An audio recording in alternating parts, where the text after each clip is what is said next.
Well, there is a new film that has landed in Australia, and it's all about Al Gore.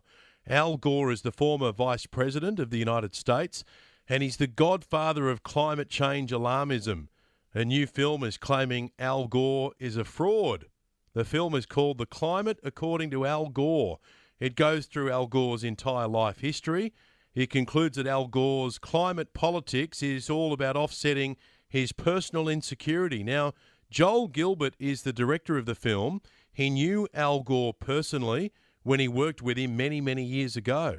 And he was inspired to put this film together by the New South Wales MP John Ruddock. And there's a special screening coming up of the film on the 17th of October at the New South Wales Parliament Theaterette.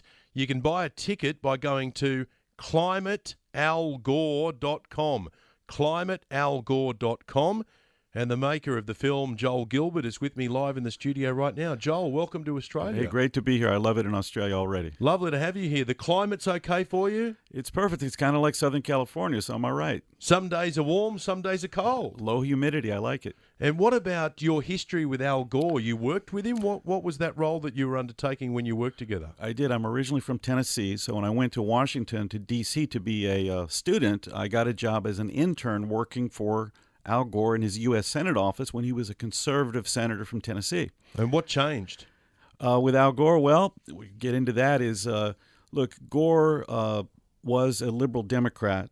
He saw that his father, who was a U.S. Senator for many years, went very far left and opposed the Vietnam War. His father went against the Vietnam War and lost his Senate seat in 1970 because Tennesseans were very conservative and pro-military and pro-Vietnam War. So he saw that his father went too far from his constituents. So Gore, when he ran for Congress, does an about-face. He becomes a conservative overnight. He calls homosexuality abnormal. He becomes a born-again Christian. He's against abortion. So he staked out a very conservative agenda throughout the 80s, thinking that based on Ronald Reagan, that America was a center-right country. He became an arms control expert, and Gore ran for president and lost in 88 as a conservative Democrat to Mike Dukakis. So that's when he abandoned conservatism and decided to go back to leftist politics, and environmentalism attracted him as a subject that he thought Democrats would rally around him to run for president. Okay, because around the world, he's probably better known for the film that he brought out in the year 2006, An Inconvenient Truth. There would be generations of younger Australians who would have been forced to watch that film when they were going through school, and as we know, many of the end-of-the-world predictions that Al Gore made in that film never saw the light of day. Right. Well, Gore started in 1992 with his environmental apocalypse book called Earth in the Balance. It became a bestseller. So it was in that book where he introduced the world to Roger Revelle, because Al Gore was no scientist. So he said, I got my science from my Harvard professor named Roger Revelle to legitimize this apocalypse that he was predicting, which he then followed up with An Inconvenient Truth in 2006. So what I did, I went to the archives of Roger Revelle, of his professor in San Diego, and found out that his Harvard professor never taught him anything to do with the climate and completely disagreed with Al Gore's apocalyptic predictions. Hang on a minute. Yeah. He based the film on that belief. Correct. And he promoted it to the world in his book, in the Earth in the Balance and Inconvenient Truth. He spends 3 minutes talking about, I got my climate science from Roger Revelle, this esteemed Harvard professor. Turns out the Harvard professor never agreed with him. The Harvard professor, all he did was ask questions. He said, what happened to all the CO2 in the atmosphere? So his Harvard professor took measurements, and he couldn't figure it out. He said, what happened to all the CO2? And he concluded that it was absorbed by the oceans and by the plants, which grow taller, because carbon dioxide is plant food. He said, the more carbon dioxide we put in the atmosphere, the more green grass and more plants and more fruit we get. So he never agreed with Gore. He even wrote an article saying, don't listen to Al Gore. But Gore politicized his work. And what I did, I took a step further. I said, well, if he didn't get this climate science from this Harvard professor, where did he get it from? And I found out it came from these radical environmental professors Gore had at Divinity School, and that he plagiarized a book from the 40s, a wacky book called Our Plundered Planet, to create this apocalypse that he was predicting for the world. So I think this film blows the entire climate science narrative out of the water. It shows you that the original idea that there's too much carbon is completely flawed. We need more carbon, not less. Our guest is Joel Gilbert. He's the director of this new film, and you can see it on the 17th of October here in Sydney by going to this website, climatealgore.com.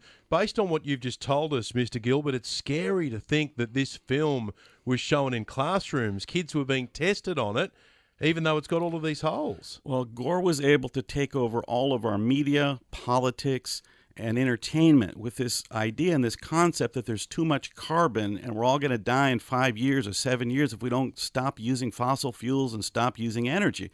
The entire premise is ridiculous. There was numerous scientists that told Gore he was wrong, but Gore wanted to be president, and he thought this idea would help him get into politics and become a president, be in the White House. Okay, we've already heard that the professor who he relies on when delivering his speeches says, look, this is not what I said. So is he some kind of genius on his own, Al Gore? Because you seem to suggest in the film that he had terrible grades at university and he was a pothead. He was a pothead. He smoked a lot of pot in Vietnam for 4 months. He smoked a lot of pot in the 70s. Gore was not a very smart guy. He got low grades. He was a creature of Washington, though. He was born in Washington. His father's a U.S. senator. They raised him to be president. The problem Gore had is that he didn't have a personality for politics and didn't have any charisma. So he had to create issues that he thought the public would appreciate and then would galvanize around him. So he was an arms control expert for a while.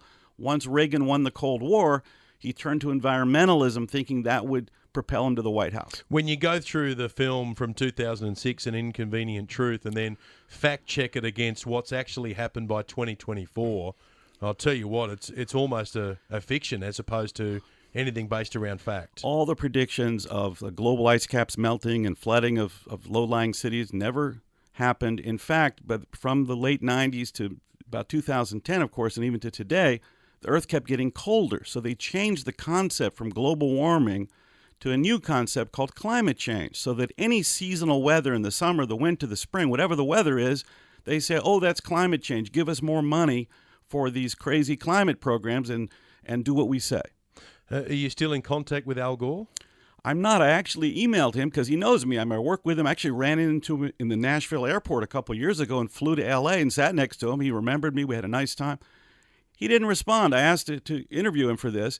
And because he didn't respond, I decided, wait a minute, I can recreate Al Gore with AI technology. So that's what's so, I have an actual video and his voice in the film. I interview him, and it's actually an honest conversation because it's AI. Okay, and how did a New South Wales-based politician, John Ruddock, help inspire you to make this film? Well, John is great. I saw his videos and became friendly with him on Twitter, and I thought, wow, this guy probably is going to be the Prime Minister of Australia one day. Really? I should listen to him. Have you told him that? He knows it. I think he knows. It's obvious, isn't it? And he was criticizing Al Gore and climate change in his speech at the New South Wales Parliament, and I texted him. I said, oh, I used to work for Al Gore, and he suggested, you'd be the perfect person to make a film about Al Gore's history because you worked with him. And I said, great idea, and here we are. All right, you can watch it. Just go to this website, climatealgore.com. climatealgore.com. There's a special screening at the New South Wales Parliament Theaterette, and I know that John Ruddock will be there as well on the 17th of October. You can be there as well. And Joel Gilbert, thank you so much for coming into the studio. Thanks. We're going to do a Q&A after the screening with John and myself, so please come down. Okay, book your seats right now, climatealgore.com. A Q&A will follow the film on the 17th of October. Sydney's best breakfast.